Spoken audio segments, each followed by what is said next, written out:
resume with what I describe as the meat of Nicholas's reasoning. I want to pick up a point that was addressed to me, or a question that was addressed to me by my Lord Stevens about the data on spills at the start of the morning session. The position is this: we are required to have what's called event duration monitoring, which deals with spills, discharges into water, the canal, whether or not those spills amount to a breach of a permit. That data is shared with the Environment Agency and is publicly accessible, and Ofwat, by its nature, is aware of it. As far as we're aware, there have been no spills sufficient to result in any prosecution in relation to the canal. And of course, you've seen from our case, we don't accept in any event that a breach of conditions attaching to a permit necessarily leads to a breach of the other proviso dealing with prejudicial effects to water.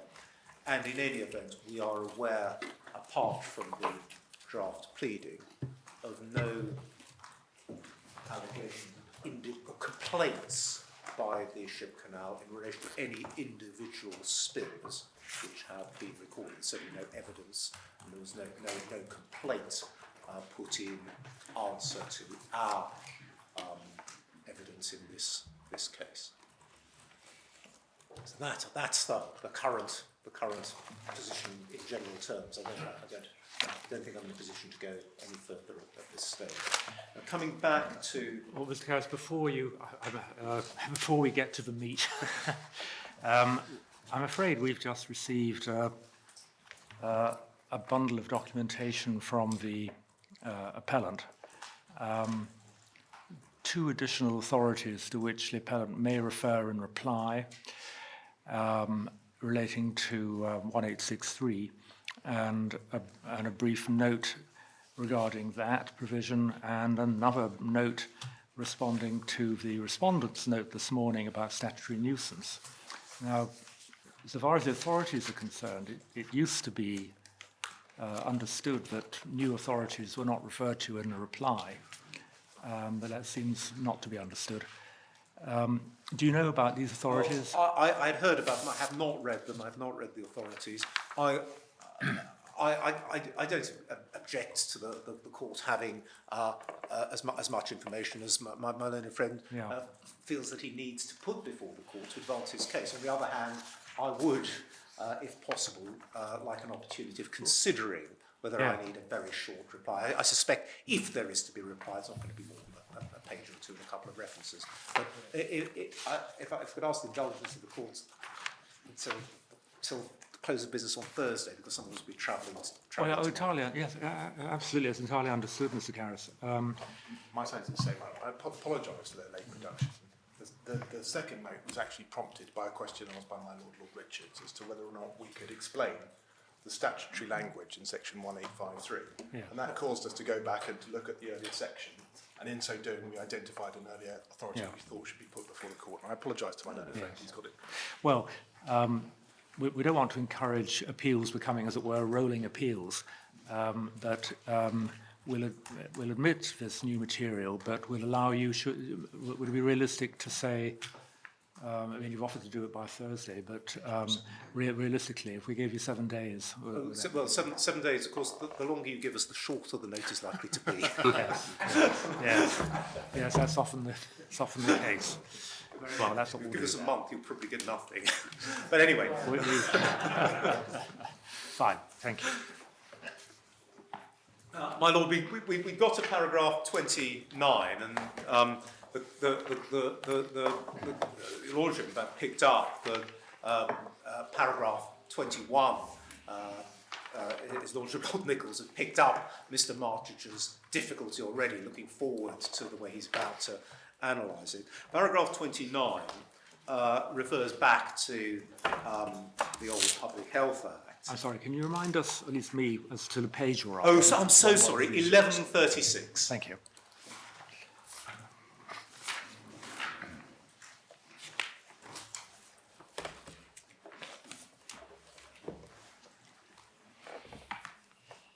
There's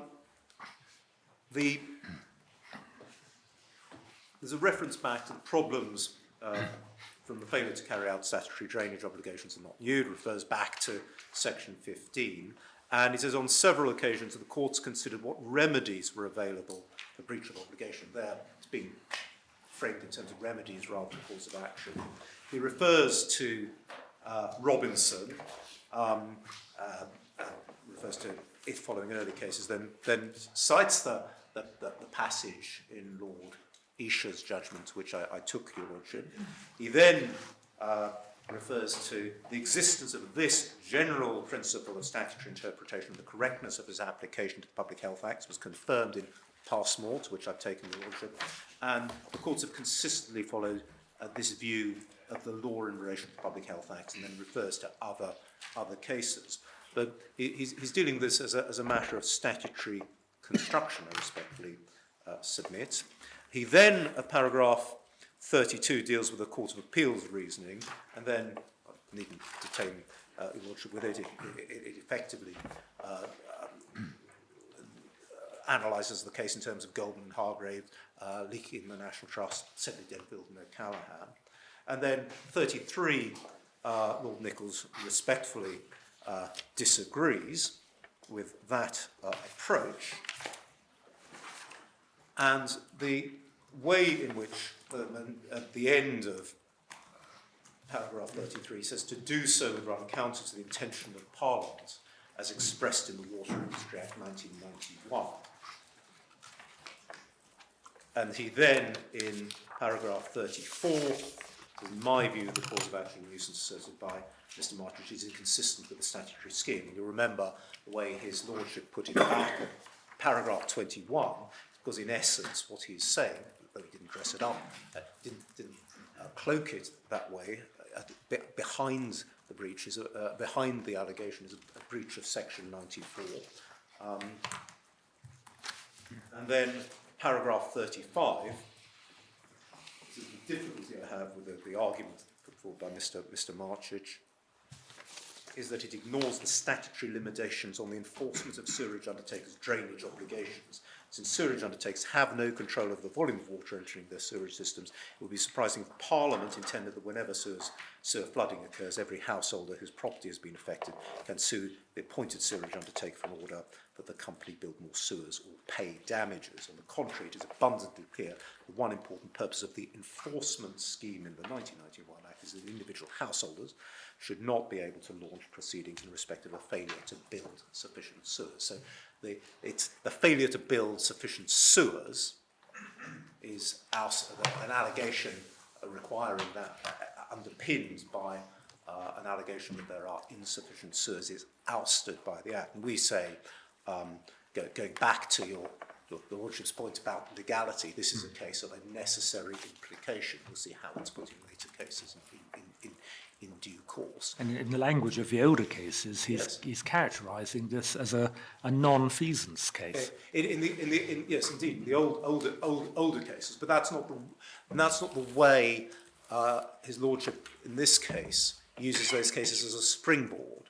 I say he takes those cases further. They are cases of non-feasance. They are cases straightforwardly of question of whether or not there's a breach of statutory duty as such, but he takes it from the breach of statutory duties considered in those cases to say where there is a breach of, effectively a claim which in substance amounts to a breach of section 94, which would engage section 18, then one's considering that inconsistency. But I thought he's emphasising the inconsistency between, on the one hand, the universal service obligation, and on the other hand, liability for inevitable consequences of having to provide that universal service. Well, that's what he seems to be saying in 30. In the middle of the paragraph, but if one goes further down, the point he makes is about individual householders may bring proceedings in respect of inadequate drainage only where the undertakers failed to comply with an enforcement order. The existence of a parallel common law right whereby individual householders who suffer sewer flooding may themselves bring court proceedings when no enforcement order has been made would set at naught the statutory scheme. Now, of course, he's considering sewer flooding and householders, but we say in essence, we'll come on to the points of distinction, I hope, if I have time. There is no logical distinction between this case, or this sort of case, and the case where householders, homes, are invaded by what in the 1875 Act was called excrementitious matter. I mean, poor old Mr. Marchich had a pretty disgusting time, and his claim was excluded. And we say, in essence, what we have here is a situation where there is a breach of the duty, the Section 94 duty, underpinning the claim, as I tried to explain at the beginning, and that, we say, engages the Section 18 remedial regime in the same way as it would engage, the same way as it was engaged in Marchich. And that's really what we say about the way Lord Nichols analyses matters. Going on to say, I think, no logical distinction between that situation and our situation. Yes, and that's the point. Yeah. I mean, really, picking up my lady's point, I mean, he's telling us that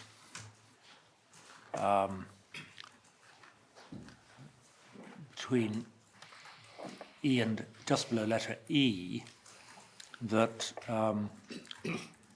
individual householders should not be able to launch proceedings in respect of failure to build sufficient sewers. Yes.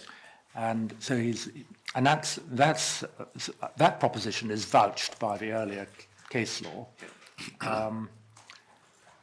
and he's able to use it in the context of the Marchich case because the nuisance, in inverted commas, the unpleasantness, if you like, or injurious affection from which Mr. Marchich is suffering is the causal result of a failure to build insufficient sewers. And so, just as we say here, the causal result of the failure to build sufficient sewers is what underpins the if there is a prejudicial effect on the quality of the water of the canal, it is only on the facts that I summarised at the beginning, which are in the evidence, which are uncontested. The only reason on the facts that we are considering that there is a prejudicial effect on the canal is the insufficiency of sewers. And we say Sewers arises from the obligation to communicate anybody who wants to communicate. Well, exactly, and indeed these days climate change as well. But there are interrelated reasons, but what they do is result in a breach of Section 94, and it's the breach of Section 94 which engages the remedial regime. And we say this is essentially the ratio where Lord Nichols is the existence of a parallel common law right, whereby, we said, he's talking, of course, in terms of individual households, would effectively set at naught the statutory scheme, because if the court has to decide, on its wide discretion, whether or not to grant an injunction, or how damages should be awarded in an individual case, that cuts across the exercise which Parliament has provided that the regulator should undertake. Now, that's the way we put it. Can I just ask you? In paragraph 35 is clearly drawing on what Lord Sumption said very early on in his, Mr. Sumption, as again was, said very early on in his submission that the instant case was a case of a failure to abate a nuisance. And he goes on to say the public has the right to put as much effluent in sewers as it wants, and nothing can be done to abate the problem except to build larger sewers. Exactly. Yes. So I mean, he is really picking up on that argument in his reasoning in paragraph 35. Right. So, and the result, if absent statute, of course, there wouldn't be sewers. We have sewers. Absent statute, they they would, if they were there, they would be causing a nuisance, but they're there because of statute. We can't do anything about the harm because we have a duty. Well, we can do something, but the thing we can do in this particular case is the building of more sewers. That's the remedy, and that is something which we say is within Section 18.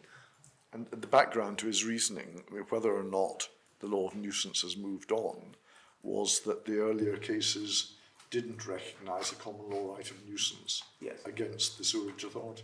Quite so. But of course, the way Lord Nichols jumps forward, he doesn't look at it in terms of misfeasance, non-feasance. He says, well, it's a matter of statutory construction, so whether the cause of action, we say, is ousted. And where we say, if you look at the way he put it in Section 21, where in essence, however the common law claim is dressed up, the facts amount to and fall within Section 94.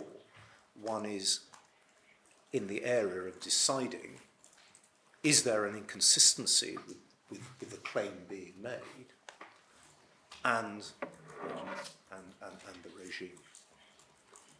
So one of the points you're making is that, as I understand it, under the old position where there was no common law nuisance action, that was based at a point in time where there was a problem about a common law action in nuisance because of the misfeasance, non-feasance. So in a sense, one's got that as the background, and I think you're saying that is no longer a problem by the time of Marchek, but now Lord Nichols is coming out with actually somewhat different reasoning, because he now is aware that there would otherwise be a ground, a cause of action, because the law of nuisance has moved on. Is that your part of your submission? Well, that's if one looked at it, sort of the historical progress of how we've got to where we have.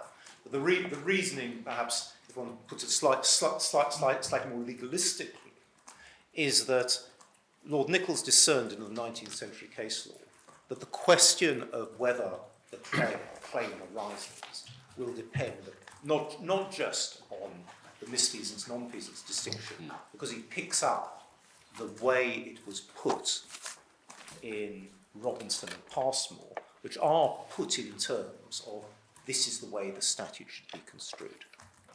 And picking up that principle, as the way I put it to my Lord Reed when he was questioning me, he develops that principle to say, looking at the scheme as a whole,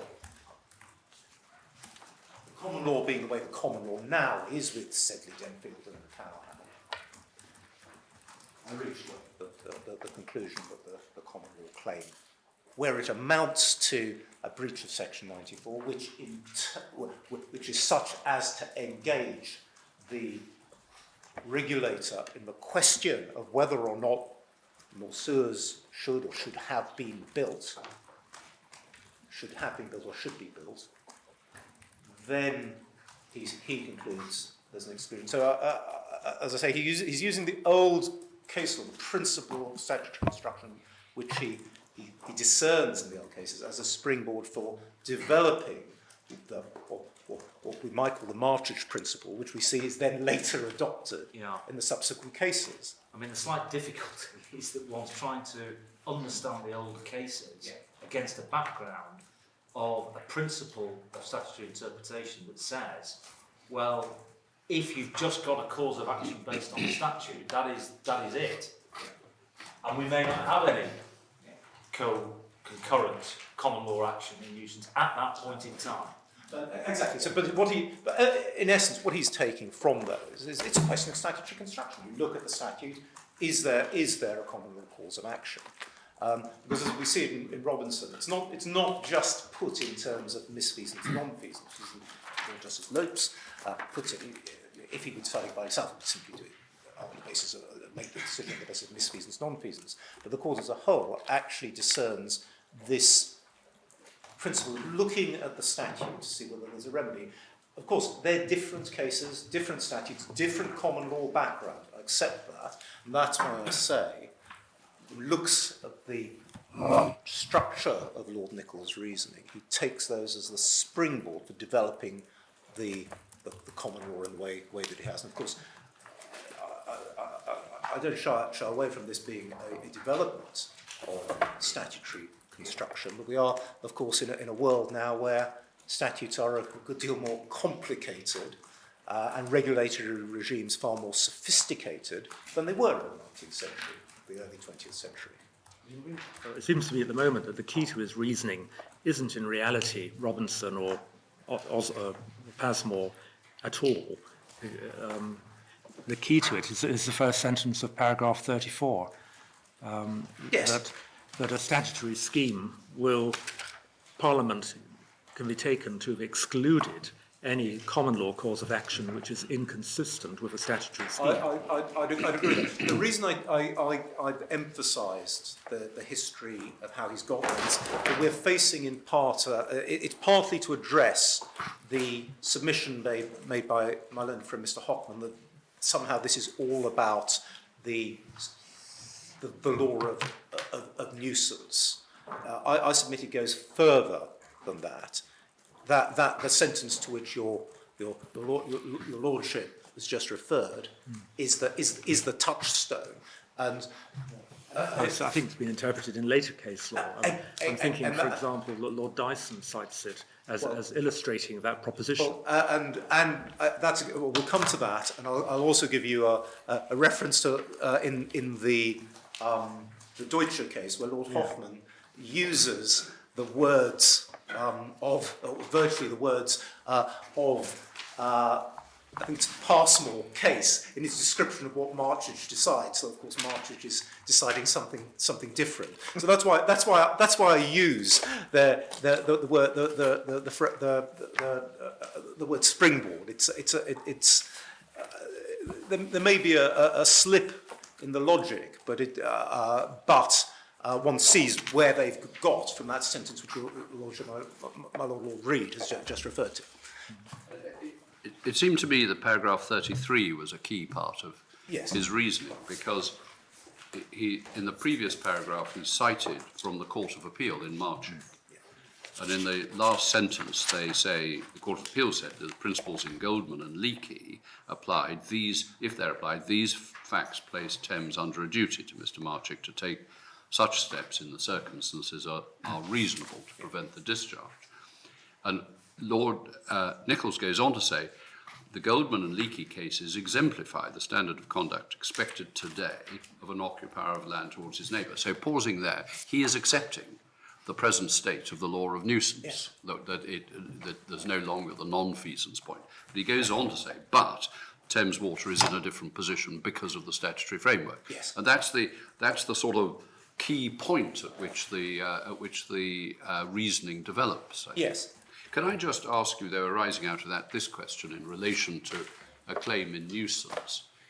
If a claim in nuisance lies in this case, is it an essential part of that case that United Utilities has not built further sewers and infrastructure? On the facts before the court, the claims which we are meeting on the evidence of Mr. Hazlitt, the only way of remedying. No, I really was asking you in terms of what is the essential element of the cause of action.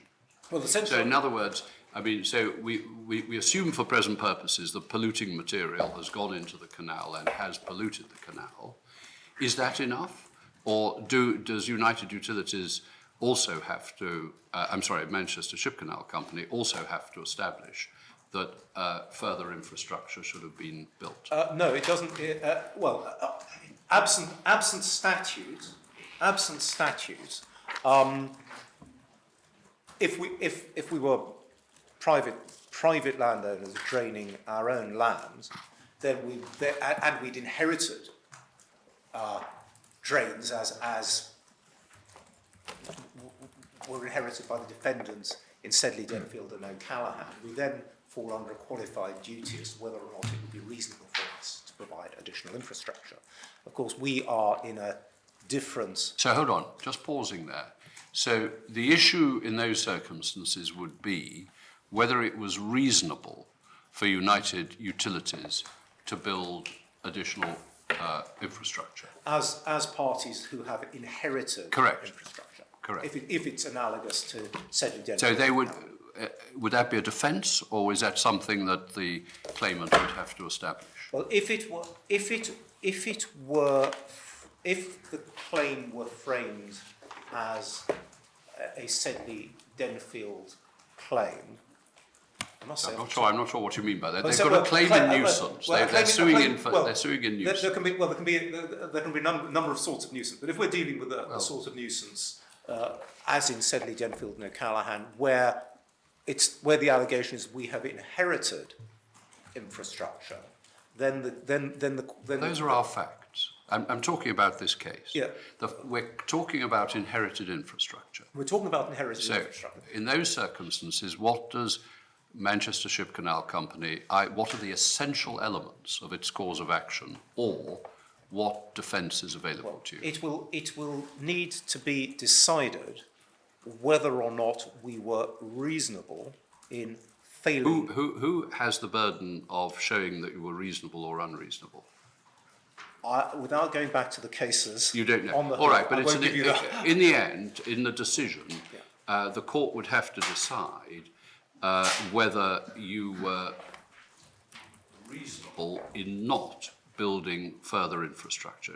Is that correct? Yes, that Would be an essential element in the final decision of the court, whether it arises as an element of the cause of action or as a defence. yes. If it's framed as the Court of Appeal. So it's not enough. This is clear, is it? It's not enough for success that there has just been polluting matter discharged into the canal. We would respectfully agree with that. No, I'm asking you. Yeah. Well. Yeah.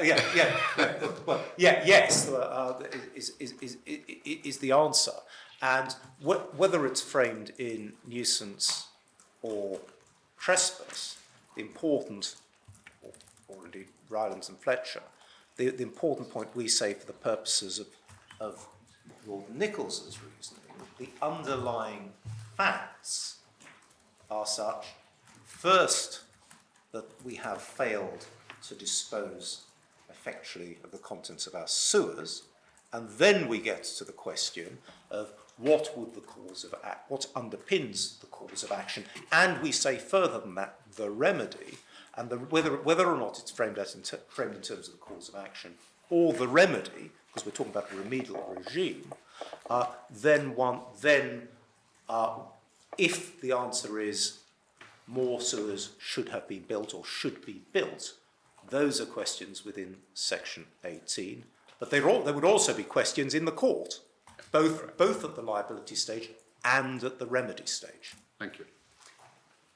But you say that that might be, I think going back to a question I asked earlier, that if that is right and the common law claims are ousted, then they are all ousted. Then it's not only the ones that would actually require new sewers to be built that are ousted. So there's not a kind of preliminary issue prior to launching any claim. If they're failing squarely in if the question arises, should more sewers? Is this a result of the inadequacy of infrastructure? So one engages with the question, should more sewers be built? Then one's asking the question which falls within Section 18. And the fact that this particular problem might be resolved by a little bit of pipe, which wouldn't cost a lot of money, that doesn't then bring you back into the common law. No, indeed, that's the sort of question that is very much for the regulator. And if it is easy to remedy, then one can easily expect that the regulator in the scheme of priorities might put it into the might well subject. Or the regulator might say, I don't want you to do lots of little patching here and there. I'd rather you spent the money on the big one, because there are bigger priorities. But how that is balanced between individual cases will depend on case, because as I've indicated, when taking the court to the distinction, rather the difference between a provisional and a final order, one of the questions is damage to individuals. So if there's damage to a person as a result of something that's small, that may be important in the discretion. Whereas on the other hand, if there may be hypothetically significant damage to the ship canal but nobody is actually suffering, that again will be a matter to bring into the system of priorities. I'm conscious of the time. May I go on to Lord Hoffman's judgment? I'll have to take it relatively briefly. I'm just registering a hesitation in my mind about accepting that cases like Leakey and the Australian case about the fire Goldman Hargrave. are truly analogous to what we're dealing with in the present case. Well, I mean, those are to do with natural forces, a landslip or a fire. But if I can just interrupt, of course, Sedley, Denfield and O'Callaghan is one of those that line of cases and is referred to here. And of course, Sedley, Denfield and O'Callaghan is a case of the predecessor building or creating a nuisance by works to a ditch. It's a trespasser, isn't it? No, it's not a trespass case. The work was outside. No, it's not a trespass case, but wasn't the culvert, whatever it was, it became blocked? The point is the culvert became blocked, and as a result of that, or a result of the failure of the defendant to remedy the state of the culvert, the defendant was held liable. It was what would used to have been a misfeasance case. The defendant would have said, "I didn't do this." Yes. Yes, here we are. Yes, the ditch. It says the culvert was not laid by the respondents or with their knowledge or consent, and thus by a trespasser. Yeah. Yes. It was. Yeah. Exactly. It was by a third party. I appreciate you want to get on, but we would need to look at these cases quite carefully, I think. Well, I ought to deal with it because that's why the reason I was hesitant in relation to my answers to my Lord Richards is that, of course, there may be arguments that because we are statutory successors, we are in the place, as indeed Thames Water was in Marchich, of the might be arguments of our predecessors, but that we would submit actually doesn't make any difference to the application of the principle as described by Lord Nichols.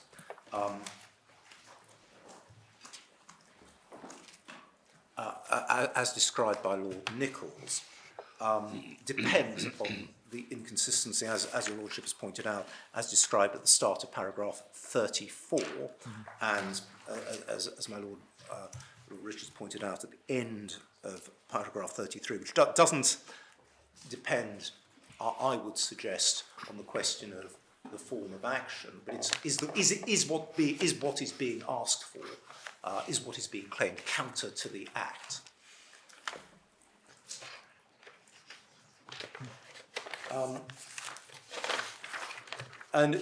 Before I come on to the Lord Hoffman's judgment, I would just draw attention to paragraphs 42 and 43 in the judgment of Lord Nichols, where he's dealing with the human rights point.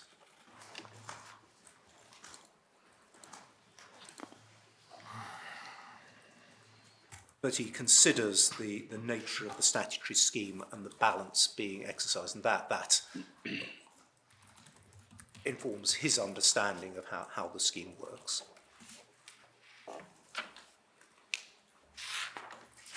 Yes, in 38, he makes it clear that the fatal weakness in the human rights claim is the same, that it doesn't take sufficient account of the statutory scheme. Yes. And I'll briefly deal with the question of legality after I've looked at Lord Hoffman's judgment. If I can gallop, if I may, through Lord Hoffman's judgment. Lord Hoffman's judgment, I respectfully submit, is structured as follows. Paragraphs 49 to 51 on page 1141 describes the nature of the claim in 49, and in paragraph 50 he frames that by referring to the section 94 duty, and he makes the point in paragraph 51 that Mr. Marchihave has not attempted to enforce that duty. Then at paragraph 52 and following, he identifies the problem. Mr. Marchihave hasn't availed himself of the statutory section 18 route, and he poses the question at the end, is there a cause of action in circumstances such as this? It follows that if the failure to improve the sewers to meet the increased demand gives rise to a cause of action under common law, it is not excluded by the statute. The question is whether there is such a cause of action. He then refers, deals with the facts of 53 and 54.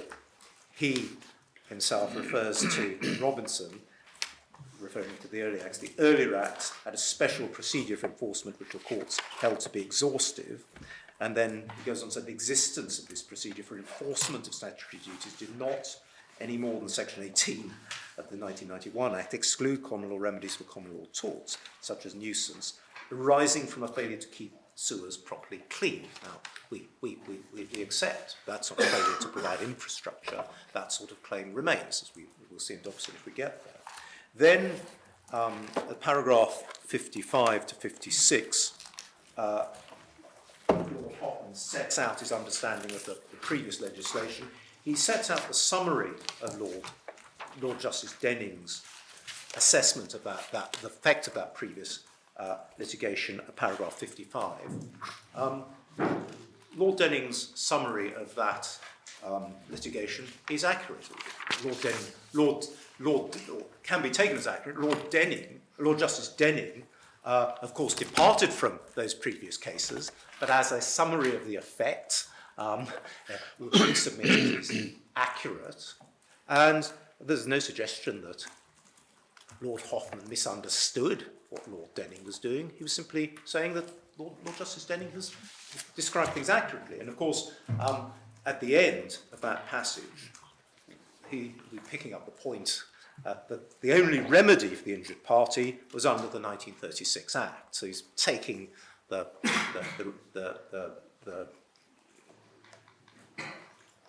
picking up the point he's made about Robinson and Workington in 54. He then goes on to deal with other cases. If I can jump forward to paragraph 59, if I may. He indicates there that the Court of Appeal in this case thought the cases around misfeasance and non-feasance, and then but Lord Hoffman rejects that. I find this statement surprising when one considers what Lord Justice Denning went on to do at great length in Pride of Derby to point out there was no such distinction. So he doesn't misunderstand what Lord Justice Denning was doing there. At paragraph 60, he then notes that the Court of Appeal considered the Sedley-Denfield principle applied to sewers, but he notes that this was in fact rejected by Lord Justice Denning. Then at 61 to 70 is what we say is the kernel of Lord Hoffman's reasoning. So why should sewers be different? And he, at 62, sets out the position between general landowners. Then at 63, he explains why the exercise is different where sewerage undertakers are concerned.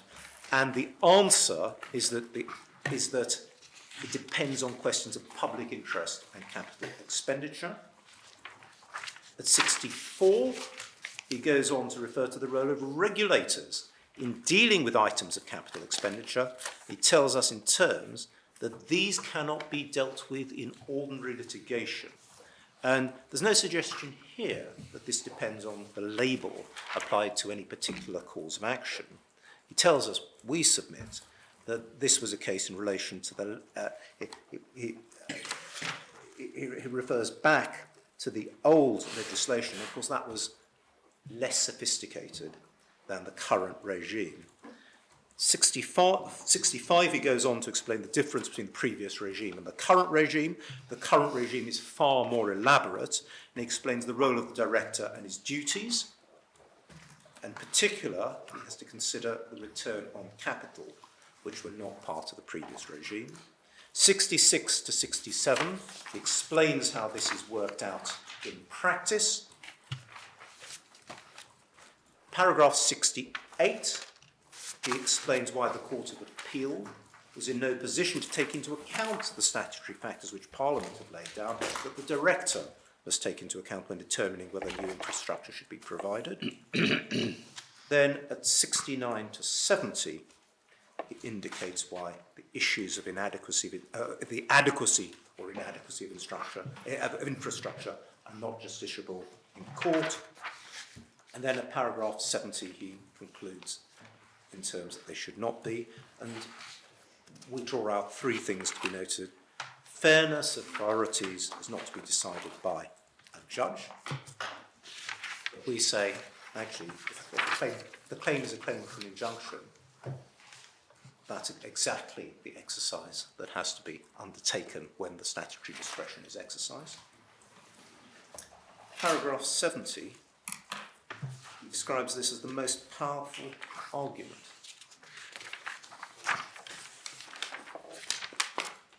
And lastly, we say is deciding this as a matter of statutory construction rather than, as my learned friend Mr. Hockman put it, about the balance to be achieved when looking at the law of nuisance. We say this is essentially the ratio of the decision. My Lord, those are my Lord Nichols's judgment is the majority judgment. And I respectfully submit that while Lord Hockman does things slightly differently, in essence, as Lord Justice Nugee found in the Court of Appeal, there is no difference in both the results and the essence of how both lords got to the result. Because essentially what we're talking about is an inconsistency between the role of the regulator and the courts, if the courts are to retain jurisdiction over questions where on matters which are fairly squarely decided by Parliament to be within the regulator's remit. So that's the way we deal with marchage. Actually, they're both majority judgments. Yes. And really, in the end, there's not much, if anything, between them. My Lord, I'm not sure that that's quite correct, because Lord Hope sides with only with Lord Nichols. But there are two others who agree with Lord Hope. Lord Hoffman. Yeah. Yes, but, Yeah, with both. but Your Lordship, the way I put it is that although Lord Justice Hickenbottom in the gas case to which my learned friend refers says that they are difficult, when read carefully, we say in essence they come down to similar, Yes, an application of similar principle. Well, just very quickly on picking up the point my Lord Reid made this morning about principle of legality, we don't shy away from the way my Lord Reid put the common law principle of legality, but the way we've just expressed it, we have analysed the case of marchage, we say leads to a necessary implication. The Parliament has excluded the common law. But just to make the point I was rather inelegantly making in answer to my Lord Reid this morning, if one needs a reference for at least one modern a description of the relationship between the principle of legality and the Human Rights Act, it's found in the A case, and the references are at page 1173, paragraph 112 in the judgment of Lord Phillips, and at page 1173 again, paragraph 117, where effectively he says that they're subsumed. But I take my Lord Reed's point. I'm happy to accept that the principle of legality, as he has stated it, and we say that one looks at the way Lord Hoffman and Lord Nichols dealt with the Marchage case, and it's a question of necessary implication, and there is a rationale behind that balance. Could I just check the reference? Was it 1173? I might have got it wrong. I think it's volume 4. It's one. Just bear with me. I might have got it entirely wrong. Do you want to come back to that? I can't come back. Mr. Marie says he'll check. My Lord, that brings me on to the third submission I said I'd make under the conflation of my propositions 4 and 5, and that's the principle that I've described in Marchage as being followed at the highest level in Deutsche Grenfell, Total and CPAG. I won't take your Lordship to Deutsche Grenfell and Total, other than to give your Lordship the references. In Deutsche Grenfell, I'd refer to the judgment of Lord Hoffman at paragraph 19, page 996, where he describes the Marchage principle, and he does so in language which I respectfully submit is redolent of the Robinson and Passmore gobbets which found their way into the judgment of Lord Nichols. Lord Hope at 1008 para 55, and Lord Walker at paragraph 135, page 1034. In the Total case, I refer to paragraph 130, page 1260. And Child Poverty Action Group, I will take the court to. It's at page 1152. The relevant passages start at 1168.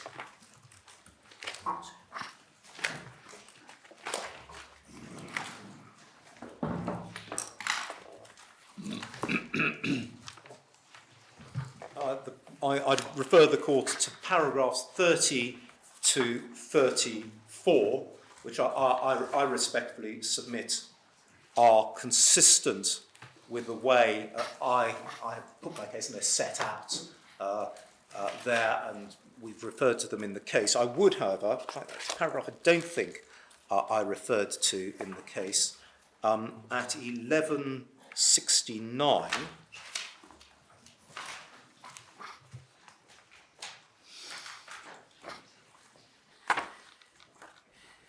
just indulge in a second. I don't think we referred to paragraph 35, where,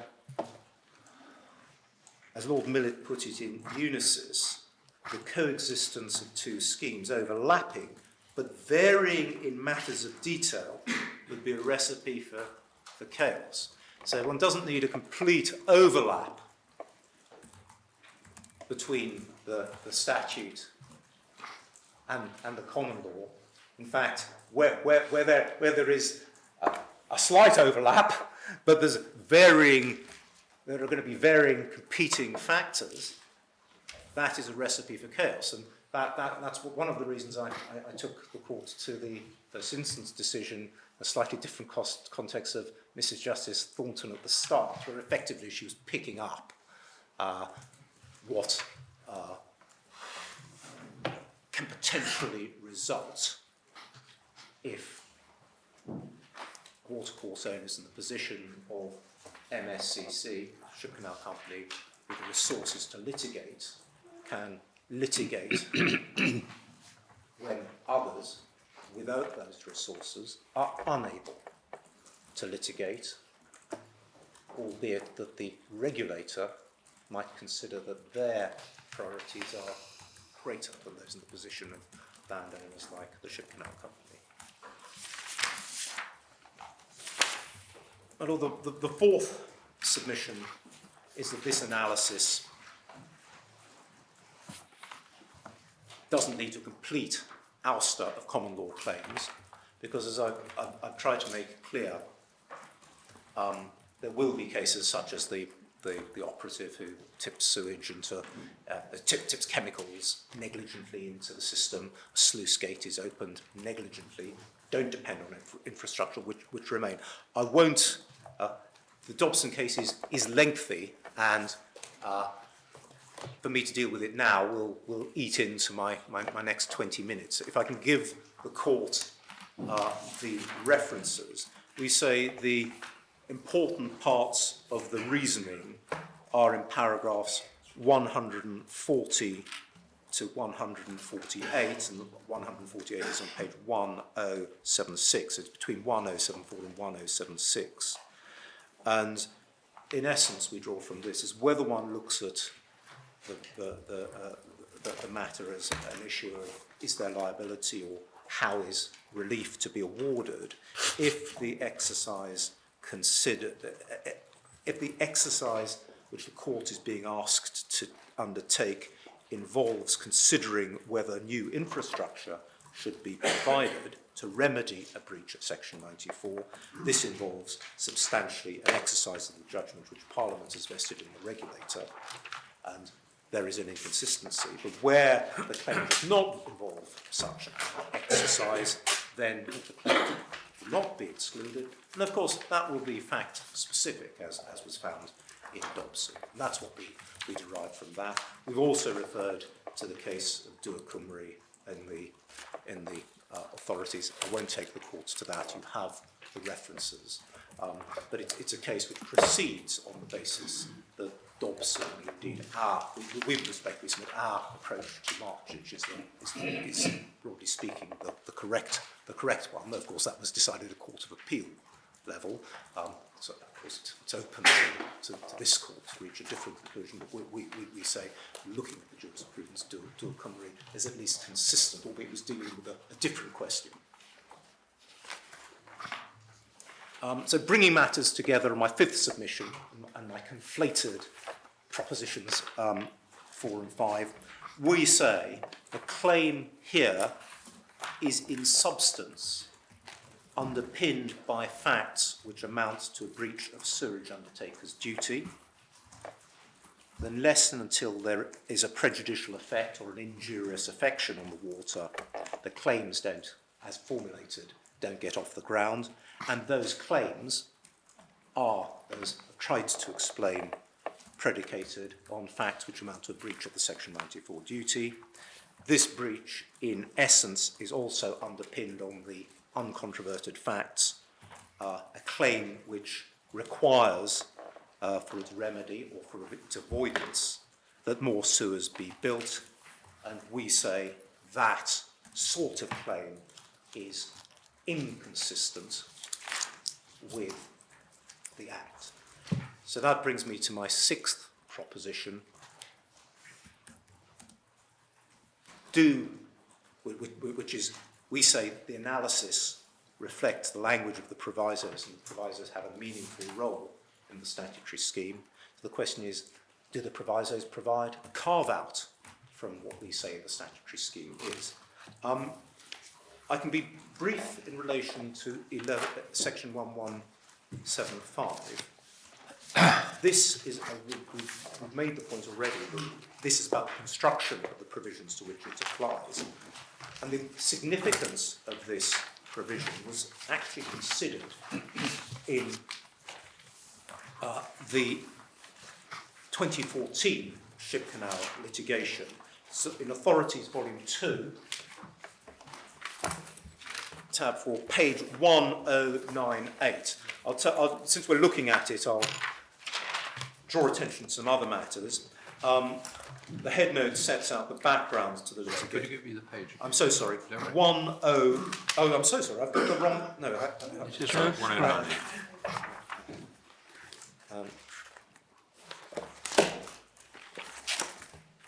if the Lordship could just give me a minute, I'm maybe ahead of myself. Yes, 1098.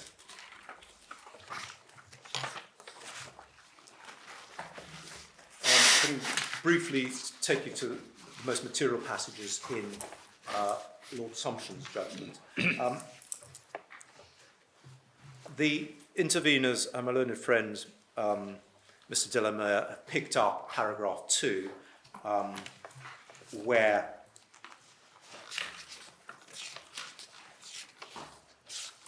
Lord Sumption refers to unlawful trespass. The point to be made here, of course, is that this was an application for summary judgment. The claim we were facing was a claim for trespass, and for the purposes of our claim for summary judgment, we were proceeding on the basis that the claim would be a claim for trespass. It was not a matter in issue, and the court did not need to decide it. But it's also interesting, for what it's worth, that later on in that same paragraph... Sorry, which paragraph? We're at paragraph 2. 2, thank you. He refers in the first sentence to there being an unlawful trespass, but later on, for what it's worth, if there is a distinction to be made, he refers to it to what otherwise be a tort, more generally. Paragraph 5, he described the earlier case of Durrant under the old legislation, in which it was held that the proviso, somewhat in slightly different form to our proviso, applied more generally, led to an interpretation whereby discharges were implicitly authorised. He then goes on to note that that feature is not present in the current regime because it is not applied to section 159, the power of discharge, which was the power to which the proviso previously applied. So the Court of Appeal in BWB had held, well, for that reason, that linguistic implication is not available. The reason I'm taking the court to this is that at paragraph 14, on page 1105 to 1106, one sees an important point about the effect, or the absence of the effect of the proviso when attached to section 115. And it's at the top of 1106, between A and B, where he says, second, any power derived from section 159 to discharge into a private watercourse would not be qualified by the statutory protection in section 1175 and 6 against the discharge of foul water. This was because in the 1991 Act, these provisions qualify only specified section of the Act, not including section 159. Therefore, if such a right existed, it would authorise not only would authorise the discharge not only of treated effluent and surface water, but foul water routinely and in unlimited quantities. So the point about the proviso is that its application makes clear that effluent cannot be, untreated effluent cannot be, or rather foul water cannot be routinely and in unlimited quantities discharged. And that is an important protection, and that means that section 1175, in my respectful submission, is anything other than gobbledygook, or superfluous, or without content.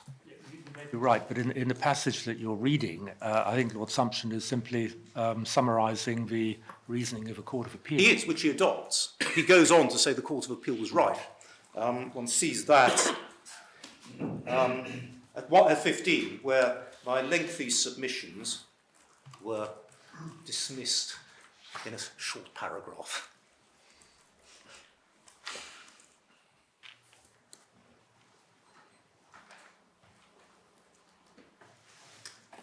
So that's the background to the effect which 1175 has on the provisions to which it does apply. If it didn't apply, that would be the effect, in my respectful submission.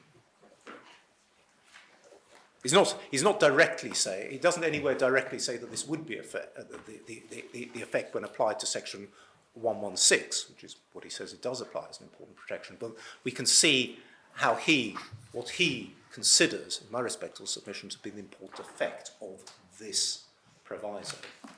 And the absence of the proviso would have this unfortunate result. But doesn't he go on to construe the legislation as conferring only a right to discharge surface and treated water?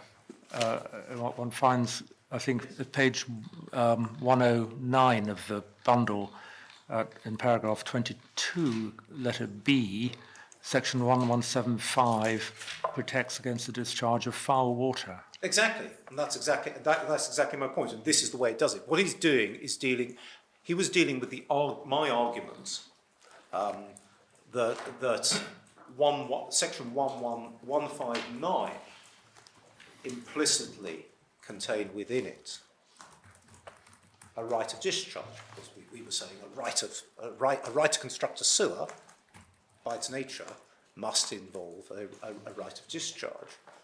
But Of both foul and... well, that was our problem.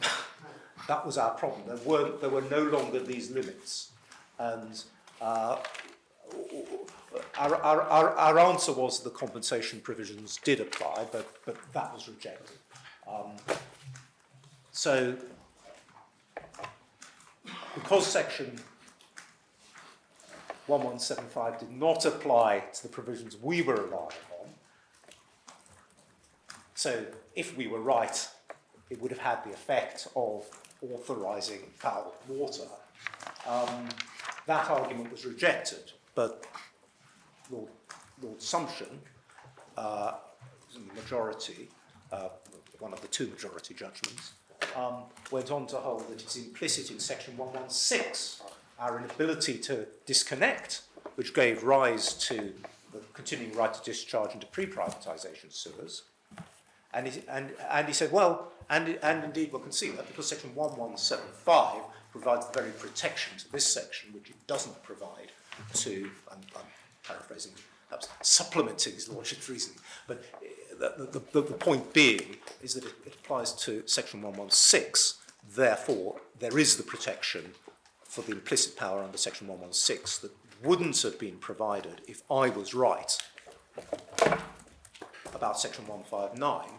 Sorry, but what is this telling us about the effect of the proviso? Well, the proviso has the effect, as a matter of construction, of preventing and making it clear that this statute is not to be construed as authorising. Yes, okay, well, what's the implication of that? Well, the implication of that is that it has meaning, because without that proviso, we would be in a situation such as would apply in relation to section 159. But his lordship considered that was absurd in relation to existing infrastructure, which could not be disconnected.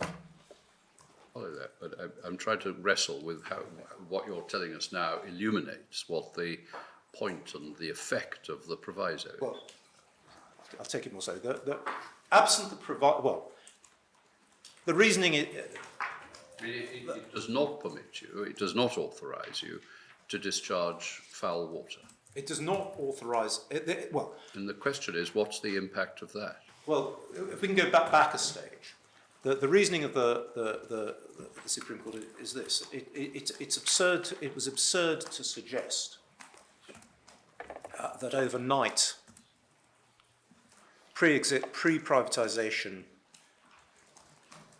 infrastructure was rendered unlawful because of section 116. Yes. That was an absurdity. However, the argument against there were arguments against that, but in support of that reasoning, Lord Sumption held But Section 1175 applies Yeah. and makes it clear that it was intended that the rights should continue because they are subject to that constraint, which was previously applied to the provisions under which discharge of sewage was permitted, but which no longer applied. So it has a force as a question of construction. It's described in the interpretation provision. It's in terms a question of construction. But I still don't understand what the point of it is. Well, the point On your submission. well, the point of it is it makes clear. Well, absent that provision, it would be possible for a sewerage undertaker to argue, well, we cannot stop these sewers up, therefore we are permitted to continue doing this. We would be able to say, well, we have a defence to our... But I think it fits into your argument because you're saying, you're meeting the argument that Section 1175 has no purpose Yes. unless its purpose is to retain the common law right of action. And you're saying no, the function of it is to limit the implied ability that you have under Section 116 to continue discharging from pre-1991 outflows. But for that limitation, then you might say, well, that leads to Parliament can't have intended that you could use pre-1991 outflows to pour as much sewage as you wanted into watercourses.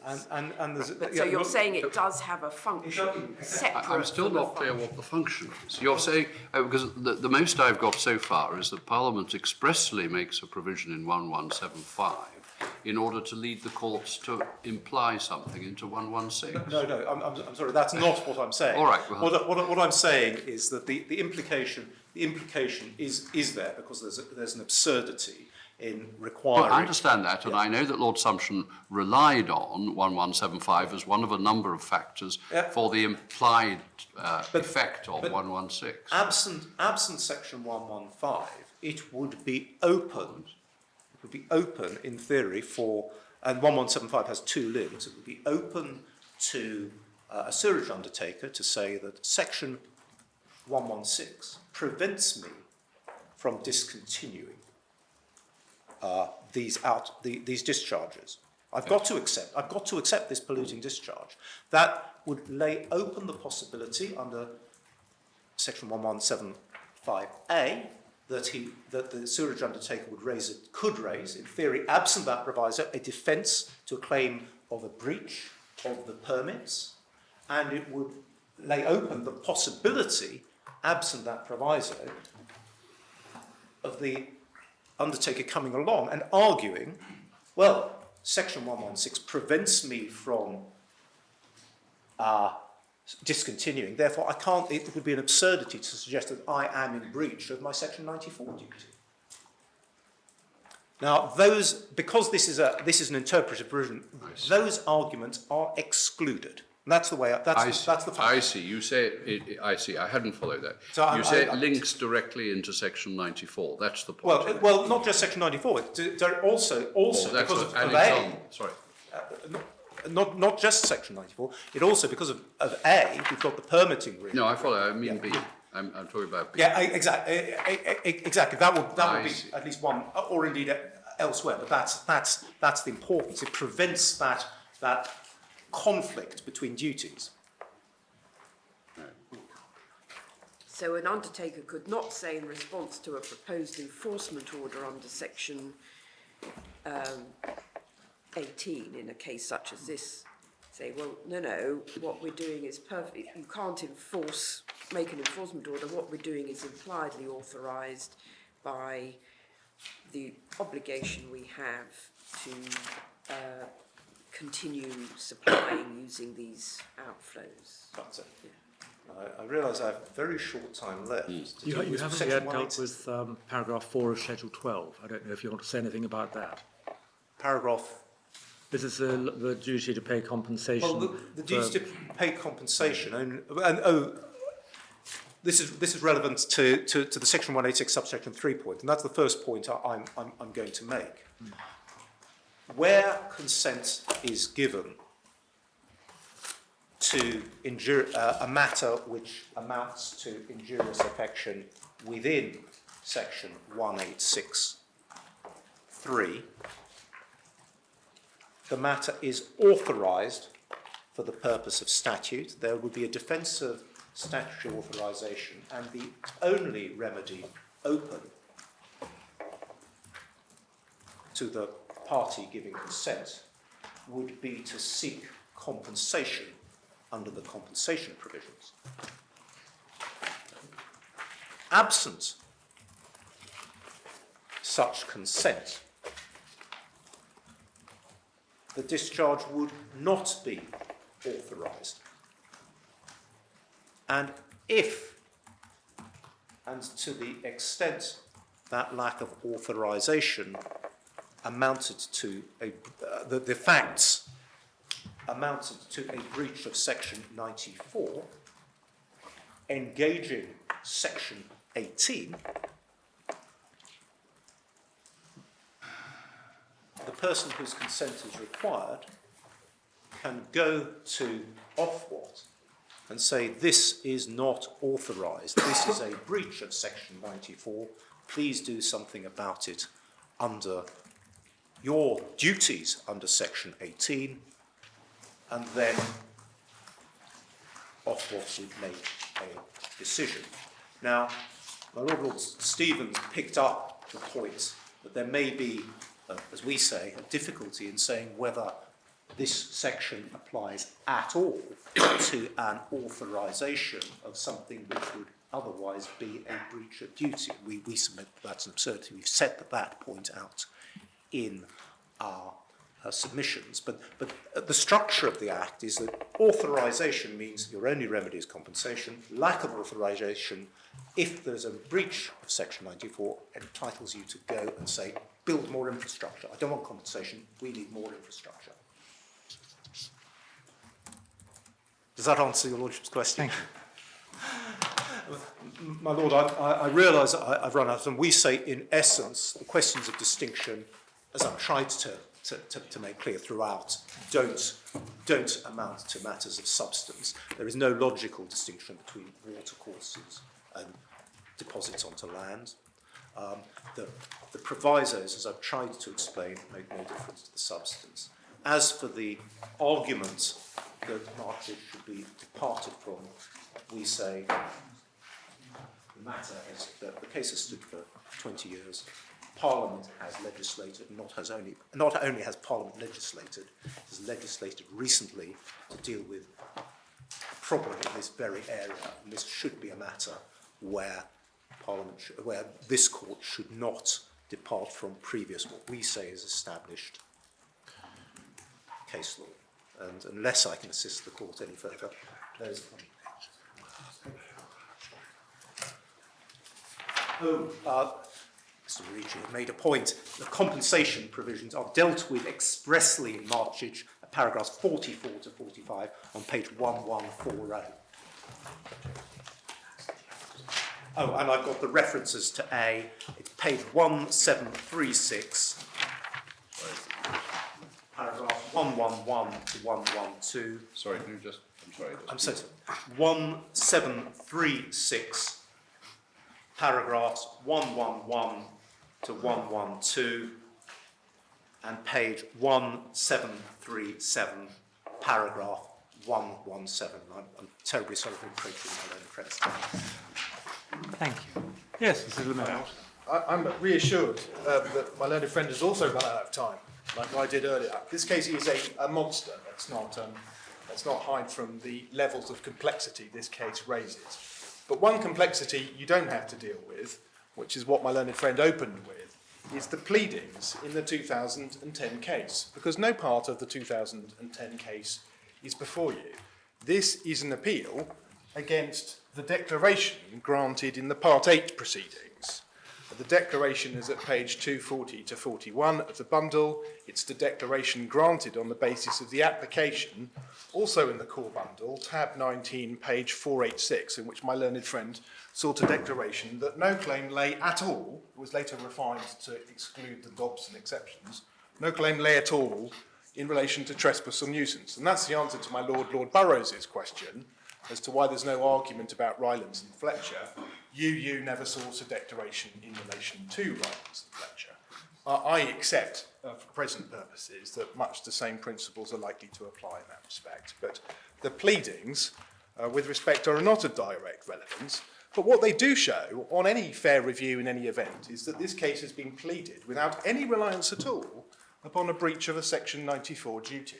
The only pleadings of the WIA that have been pleaded are Section 117.5 to plead a want of statutory authority, which is not disputed. The second thing I want to address is some of the misapprehensions about the position of common law. A lot of the argument this morning and this afternoon was about the old common law authorities, the old misfeasance, non-feasance distinction. True enough it is that until Lord Denning effectively rejected that distinction in the context of a water case in Pride of Derby, there was such a distinction. And the significance of it, for present purposes, is that the distinction led to escape cases, sewage bubbling up out of manhole covers, as being treated as cases of non-feasance and therefore out of scope of the torts of nuisance, etc. But what is also equally well established at common law is that discharges, conscious discharges by design into watercourses, were capable of being nuisance. That's not just evident from Pride of Derby, a case decided in 1953. It's also evident from the Darlington case we unearthed to answer my Lord Richards' question. That's a case from 1864. It's also evident from the Oldacre case, which you'll find in the bundle. That's a case from 1854 and 1855. All three of those cases involved discharges by pipes into rivers in which parties complained that the water authority or the water board or the local authority, whoever the relevant undertaker was under the relevant legislation at the time in question, was breaching their rights by discharging sewage. And a claim in nuisance was found at common law in each and every one of those cases. Now, the significance of that is it explains the structural difference between Part 1 of Chapter 1 of Part 4 of the Act, the general duty, and the provisions in Part 2 that contain the provisos and thereafter with which we are concerned. Because it leads to this critical observation. The whole purpose of the provisos was to address the known concurrency of private law of nuisance. That was their whole function. The whole function was to deal with the interface between extant and well-known common law rights and the statutory regime. And that's why we say, and I laid down this glove very firmly in opening, the proper place to start the analysis in this case is not the general duty. It is the very sections that are designed to interface with the common law rights known to exist. Now, the unfortunate thing is, all of that case law was cited to the Court of Appeal, and it was all cited on the basis that the market argument hadn't been advanced in those cases in 1854 or 1864 or 1953, and therefore didn't hold. But that doesn't answer the gravamen of those cases. Those cases are about sections that tell you how the common law interfaces with the statutory regime. Now, with that marker down, let me also very briefly address the recipe for chaos argument my learned friend made. It is not enough, under the case law of Ulster, that there are different concurrent remedies that trigger different redress in different circumstances. If that were the test, any time Parliament created a breach of statutory duty or some form of new claim, whether it's a straightforward tort, whether it's statutory consumer legislation like the sui generis claim under the Consumer Protection from Unfair Trading regulations, any time any of that would happen, you'd say, well, the right you've been given in this context is different to that which you might get under a contract or tort, and therefore it's a recipe for chaos. No, it's not. It's a recipe, if there is intended to be concurrency, for a pleader to avail themselves of all of the causes of action that are available on the facts of their case. And the search for inconsistency of the kind identified in CPAG is a very different one. It's a search for a parliamentary purpose that is thwarted by the existence of the concurrent action, just as Parliament having taken a judgment in CPAG as to what the defence of change of position should be in those circumstances, it would be thwarted by circumvention using a general restitutionary claim at common law. Now, it's with that backdrop we come back to section 18.8. Because again, I laid down the glove very firmly. This is the express ouster clause. This is the express clause telling you in the scheme of the legislation what the effect of section 95 will be. And I also said that the issue had been, for want of a better word, ducked in Marchich, because in Marchich it was accepted that section 18.8 did not bite. You'll remember this morning I asked my learned friend to read Mr. Sumption's submissions on 18.8, which correspond to how Lord Hoffman dealt with it at paragraph 52 and 54. It was common ground that there was no incompatibility between the claim made and the terms of the ouster in 18.8. And what had happened was that by dint of the general inconsistency with the legislative scheme reasoning, the ouster that was provided was in effect rewritten. And that is, in effect, what my learned friend sought to do when he explained how 18.8 worked. He suggested that if the facts pleaded necessarily amounted to facts that would also show, whether pleaded or not, a breach of the duty in section 94, then that was the end of the matter. That's not the conclusion of the House in Marchich. They didn't say that the claim was bad because it contravened section 18.8. There's no trace of that reasoning at all. Indeed, it's the absolute converse of what Lord Hoffman said at paragraphs 52 and 54 when he accepted that 18.8 had been fully complied with.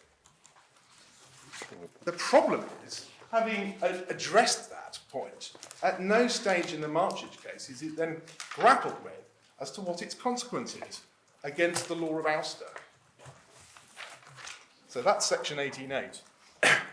Very briefly then, section 22.2.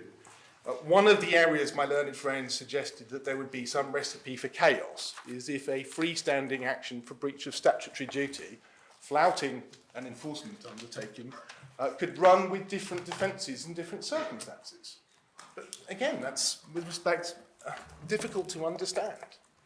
It may be that in certain circumstances the defence the section provide answers that claim, but that has no obvious or necessary bearing as to whether or not you have another claim.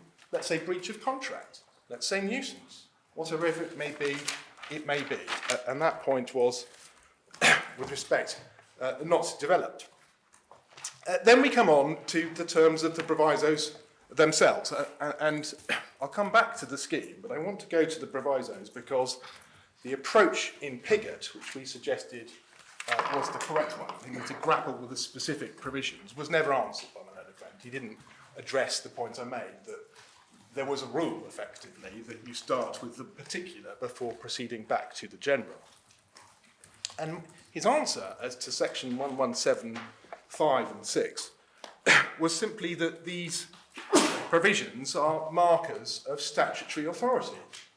And with that we agree. They are markers of statutory authority. But for what purposes? The marker in 117(5)(a) is a marker of the limits of statutory authority for the purposes of the relevant crimes. Here, the crimes of permit breach. And the marker in 117(5)(b) is for the purpose of the relevant torts that proceed in parallel. It's stating what the extent is of the defence of statutory authority. And that's how it was treated in all of the preceding case law, BWB and other cases, even MSC 2014 itself treated it in that exactly the same way, as does Lord Justice, or Mr. Justice Carnworth, as he then was in the Bowden litigation.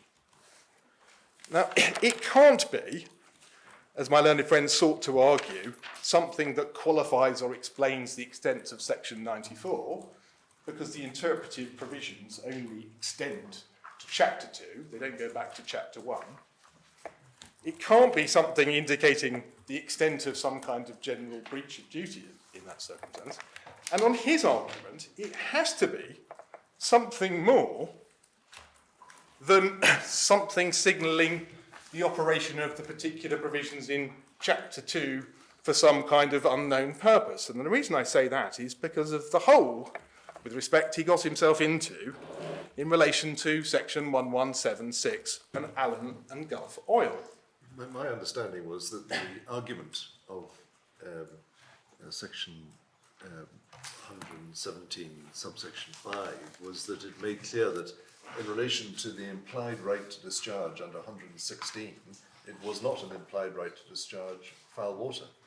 Absolutely, my lord. And the whole point of that limit is it then sets the limit of the statutory authority, which then sets the boundary between that which is authorised and defendable and that which is tortious. And that's as we'll see. Those are two steps. The first is it has a function, it limits the implied right. And the second step, you say, is it preserves and allows the common law cause of action. And what A and B are signalling are the contexts in which authority is relevant. Authority is obviously relevant in a criminal context. It's a defence to a crime to show that you have statutory authority. And then B is signalling it's relevant. And the language of B is just littered with the language redolent of torts of nuisance. It's signalling it's a defence of statutory authority subject to these limits for those torts. The reason I say my learned friend got himself into a twist with section 1176 is that was, it seemed to me, the intellectual foundation he landed upon to justify the negligence exception.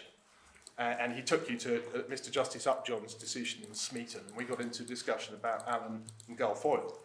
The critical thing to appreciate about Allen and Gulf Oil is that negligence, in the special sense in which the House of Lords uses that term, is only an implied limit on lawful use of power. And the Allen and Gulf Oil implication of negligence is predicated upon the assumption that in all other respects you are complying with the limits of the statutory power that has been conferred. So you do have a statutory power to do the various works to build your oil refinery, but if the statute doesn't specify it, and this is again driven by the principle of legality, the policy will be to interpret into it a limit that you should exercise your powers in a reasonable way, avoiding avoidable loss. That's Allen and Gulf Oil negligence. That reasoning can't begin to apply to a circumstance in which the activity in question is already unlawful. And why is it already unlawful? Because the activity in question has exceeded the limits set by 1175. And that's the problem with the Dobson case at the end of the day. I said the limits or the exceptions are intelligible, and they are, they're understandable, but analytically they're incoherent, because what they do is they elevate the breach of something that Parliament generally sets as an implied limit on a power, negligence, above something that is in fact an express limit in the power, here the proviso at 1175. That makes no sense at all. If there is to be a more important type of breach of authority or excess of authority, it is surely the limit expressly identified by itself. And it's that very consideration that tells you the sorts of problems of coherence that are created by implying into a statutory scheme a regime of immunity or ouster that runs not on the basis of legality or statutory authority, but runs on the basis of powers being breached. But matters get yet clearer when one comes to section 1863, because prompted by my Lord Richards' question, we went and looked at the history of this provision in greater detail, and I had a tutorial from Mr. Morgan, who's the keeper of all knowledge in these sorts of things. So this is definitely Chancery sock puppetry coming from me. And the background is, effectively, that there was an earlier form of section 1863, in much more generous terms from the perspective of the private law. There was then a case called Oldacre and Hunt, And it was about whether or not the pipe in the river, discharging sewage into the river, gave rise to a claim for nuisance by someone who didn't have an interest in land. They weren't a landowner, weren't a freeholder or a tenant. They had, I think, what would be a profit of bond or something of that kind, a right of fishery and a right to graze their cattle. And the question in that case was, amongst other things, whether or not that interest was sufficient to found a claim of nuisance. It's a bit like the debate in Hunter and Canary Wharf about what are the qualifying interests. And the court in Oldacre and Hunt decided that those interests were sufficient to bring a claim. It was enough that you had a right in a fishery or a right to graze or water your cattle in a river that was polluted with sewage to be entitled to sue for nuisance. In response to that, Section 73 of the earlier Act was then passed, and that section introduced the language that my Lord Richards lighted upon. And it's absolutely plain when you see it in context that the language is intended to identify the wide class of people who have an entitlement to bring a claim at common law. It was that claim that was then regulated thereafter by Section 73, which is the antecedent to Section 1863. And it's to that section that the Darlington cases, which we've unearthed, speak. And in happy accident, or maybe it's not happy accident, maybe it's first principle analysis, there is a speech of Mr. Justice Blackburn, no slouch when it comes to land law, in a case called Darlington, dealing with this very antecedent provision. And I would commend to you, and I'm sorry you've only got it electronically, the analysis at page 929 in particular, because his analysis of this section is identical, I would suggest, to the analysis that I advanced. He effectively says those bits that require things to be done by the arbitrator are done by the arbitrator. If you don't act in a way such as to trigger the provision, for instance, you don't ask for consent or you don't comply with what the arbitrator does, your ultimate recourse is to go to common law because it's then not governed by the relevant provisions. It's 929, starting, I agree it's difficult to understand Section 73. I think we can all agree with that. This is, So, oh, it's in the main bundle. This is in the, it's one of the documents that came by That's email right. this afternoon. So, We're not talking about the main bundle here, are we? No. no. 929 is the revised reports Yes. page number. Yeah. Yes. yeah, I see, yeah, so- 7 pages, and this is page 6 of 6 7. of 7, yes. And it's the paragraphs starting with, I agree. Yeah. Well, in some ways it's comforting to know that Blackburn found it difficult. Anyway, I would ask you to read that section. I've got a lot to get through. I'll ask you to read that case carefully, because we say it's confirmation of exactly how we read this provision. And what it shows you, once you understand it in context, is that this provision is another provision designed specifically by Parliament to regulate the known interface between the common law and the intended statutory regime. That's its whole purpose. Its whole purpose is to control and govern cases like Oldacre and Hunt, which are, of course, cases of nuisance from discharge of sewage into a river by a pipe. Yeah, that page, I think, ends with that's a key sentence. It's dealing with the arbitration provision and reading it as conferring, if the party doesn't choose to go to arbitration, then he has a ground of action at common law. Yes, because that was the particular issue at issue there. It says, because Section 74 is a strong confirmation of the view that if a local board injuriously affect a water court without obtaining the consent in writing, and the party complaining does not choose to have the dispute determined by arbitration, the act is wholly unauthorised and illegal, and therefore the a ground of action and not a matter for compensation. In other words, it's saying it's governed by common law and not by the statutory regime, which is exactly the submission I made.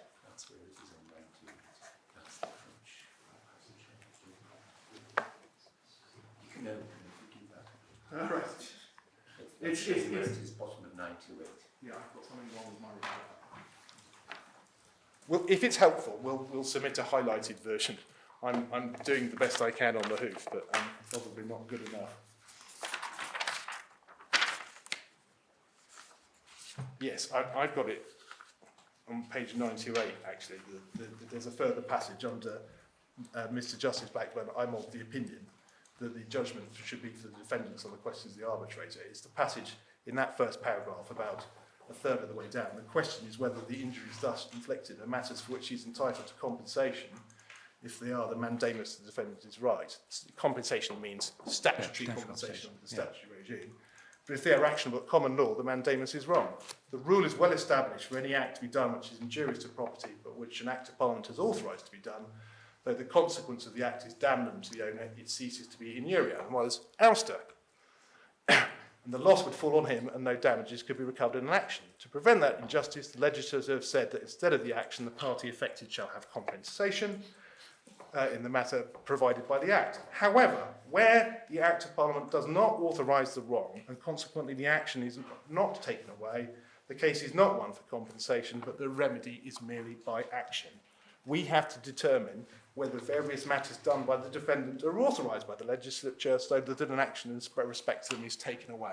That's exactly the debate we've been having for the last 2 days. And it makes exactly the point I have been making repeatedly, which is that the quest here is for coherence between the law on statutory authority, the law on compensation, and the law on ouster. And the rule is that which is ousted is that which is authorised by the Act, and, unless there is very clear words as well, that which is compensated. Because if it's not compensated, it's immunity. And that, with respect, is exactly how this provision was understood by Lord Justice Carnmouth in the Bowden case and Lord Justice Keane in paragraph 84 of the BWD case. And that's why the provisos are, with respect, a complete answer to this case, because they are provisos designed to regulate the interface between common law and the statutory regime, and they can only be so designed because they are predicated on the assumption of the continuing effect of the common law, save insofar as altered procedurally or substantively by these changes. And that, ultimately, was the whole point of the MSc litigation in 2014. That was the whole point of Lord Sumption's quest to reunite the implied authority with limitations that had both the effect of limiting the nature of discharge that is permissible, in other words, setting acceptable bounds of statutory authority, and reuniting the power of discharge with compensation, because section 116 was one of the relevant sewerage provisions to which compensation for lawful action in Schedule 12, paragraph 4 would then flow. That judgment ingeniously reunited the relevant provisions so as to provide the very sort of coherence identified by Mr. Justice Blackburn in that Darlington case. Can you say that's the rationale of the fact that statutory compensation under Schedule 12, paragraph 4 is confined to authorised acts? Absolutely. Yeah. Absolutely. That's why I made the point at length about the marriage line of case law. That itself is another pointer to the fact that if there is a regime of compensation for X, the common law claim for X is ousted. But if the claim for compensation is limited to that which is lawful, there is no ouster of an entitlement to compensation for that which is not authorised. And that is the fundamental incoherence I identified early in my submissions yesterday, which my learned friend has not identified. Because, again, I laid down the glove. I said, Marchich is entirely anomalous, because what it does is confer an immunity in relation to a form of conduct that is unlawful under the scheme of the Act, designed to be unlawful by Parliament, and yet provides no compensation in relation to it, in circumstances where the Act assiduously provides compensation for everything done with statutory authority. And that can't have been the intention of the Act. You may have dealt with this in your submissions yesterday, but why is it on your submission that Marchich wasn't dealt with by Lord Sumption? in the first case, in Manchester Ship Canal case? The honest answer is I haven't got the foggiest clue why it wasn't dealt with. It wasn't argued, it wasn't an issue, and if you look at the pleadings, I don't understand that there was any pleaded issue between the parties as to the ousting effect. And it's one of the slight niceties of this case that rather than proceeding by way of amendment to the 2010 proceedings to plead their claim of implied ouster, you started fresh Part 8 proceedings. I don't think there's... Yeah, it appears from the report that it was cited in argument. Yes, but, I think I indicated that. yeah. But I don't think that there was any issue in the proceedings about ouster, and that's the problem.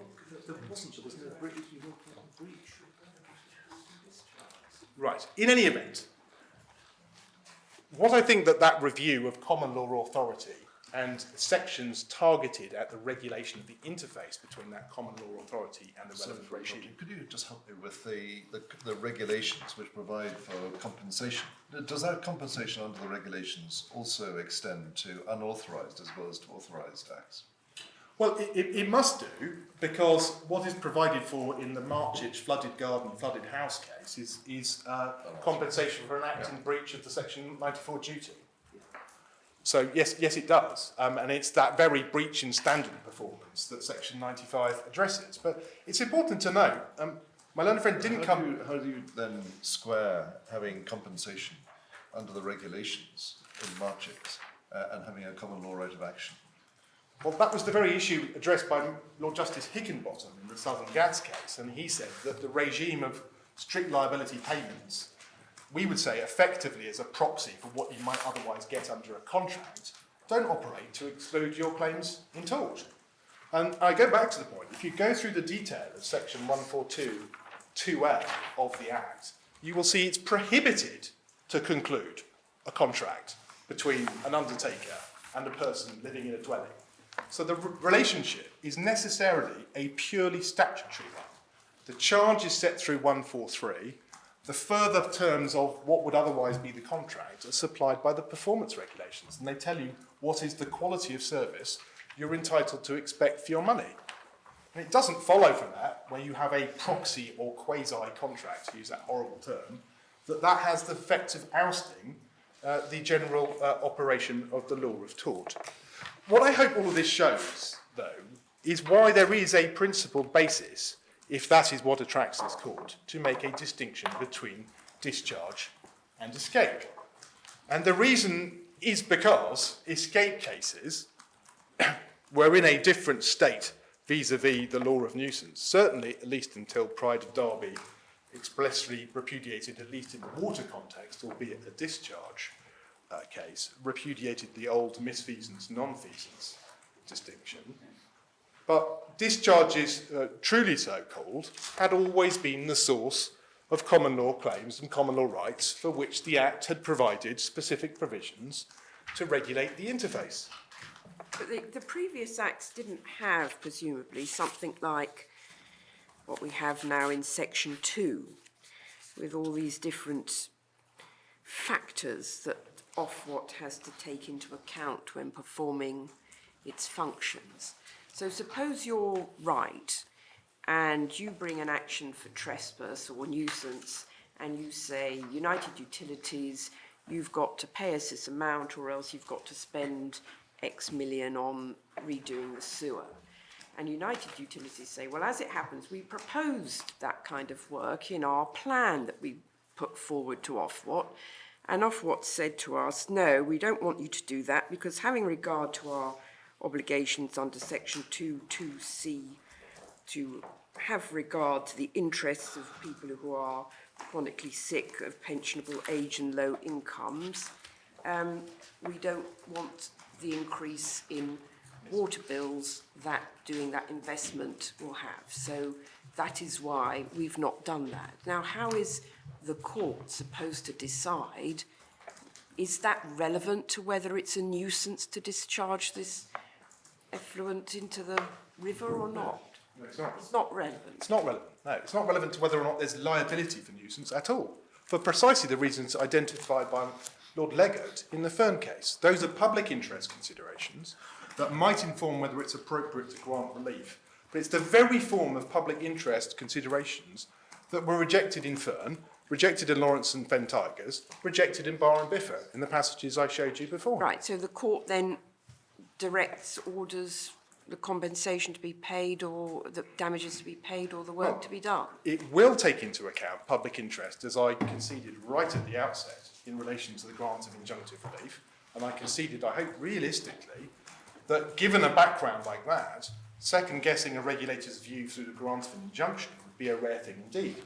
And I also accept it's likely to feed into considerations about whether or not, and so what, user damages you're entitled to do, whether or not it's relevant that there's an outside option of compulsory purchase or matters of those kind, or even the level of damages. They may How can be it affect relevant. the level of damages?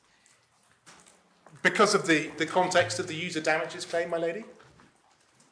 It's a claim for user damages, and this House has made clear in Morris Garner that the criteria to be applied in those circumstances are pretty open textured, and they'll be context specific and context sensitive.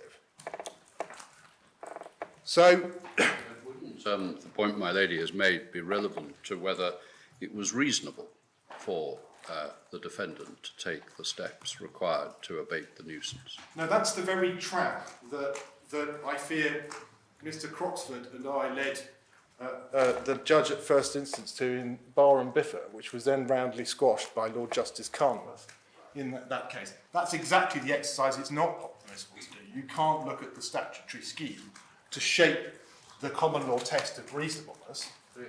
The common law test of reasonableness is expressed in the broadest possible terms and is then applied to the facts in issue, which include the restrictions and so on the defendant. But that's the very issue addressed by Lord Leggatt in the Fern case. No.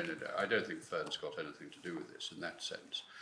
These are statutory restrictions and provisions that are governing the activities of the sewerage undertaking. That was the exact same position in Bar and Biffa, and it was the exact same position in Lawrence and Fen Tigers. There were statutory restrictions or statutory limitations in play. In Bar and Biffa, there was an environmental permit regulating with great particularity how often the waste had to be covered, the height of the bunds to stop flies escaping, etc. And Lord Justice Carnworth's answer is, that's the permitting regime, it's a separate matter from liability and nuisance. It did affect whether or not an injunction was granted in that case. And as I recall, the defendants didn't seek one.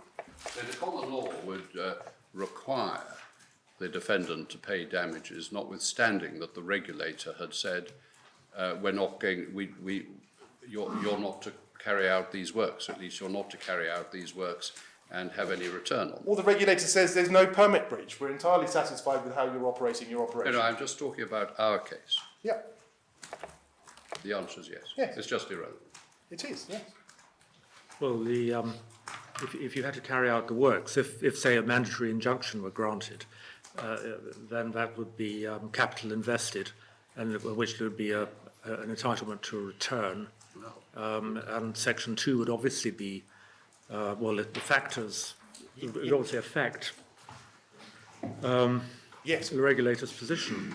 If, on the other hand, compensation is payable, or be careful with language, damages are payable for the loss and damage caused by the pollution of a canal, if any, then that would simply be a cost. It wouldn't be capital. yes. That would be part of the cost of carrying on the business of an undertaking. So, we say for those reasons, the result in Marchich is unsafe. It's also unsafe when you step down from the general high-level analysis of its anomalous consequences to look at the actual duty reasoning in the case. And as my Lord Reid has already picked out, the foundation, in particular, of Lord Hoffman's analysis is old cases about the absence of breach of statutory duty in a context where, in escape cases, there was no duty recognised or no claim recognised at common law. And to use those cases in that way and to ignore the fact, with respect, we still say it was, that Lord Justice Denning had said in Pride of Derby that those cases no longer applied, doesn't assist in circumstances where you're dealing with provisos directed at the interface with extant and long extant common law rights, where such reasoning can't apply. This is not a case of providing a claim in nuisance for the first time, as it's kind of rationalised in an escape case. This is a case of removing a well-established 150-year-old right of nuisance for a pipe discharging sewage into a river. And that's why the principle of legality is directly relevant, and that's why, frankly, the standard legislative techniques for saying this statutory duty doesn't create an actionable claim in and of itself, which is what you have to go to if there's no claim in common law, don't really assist in answering the questions. So then we come on to the principle of legality. I don't need to tell this court that the principle of legality is something completely different to a human rights analysis. It is the common law's response to protect interests that the common law considers to be fundamental. And it's a response that operates on three intersecting levels. It operates as a general canon of construction of legislation.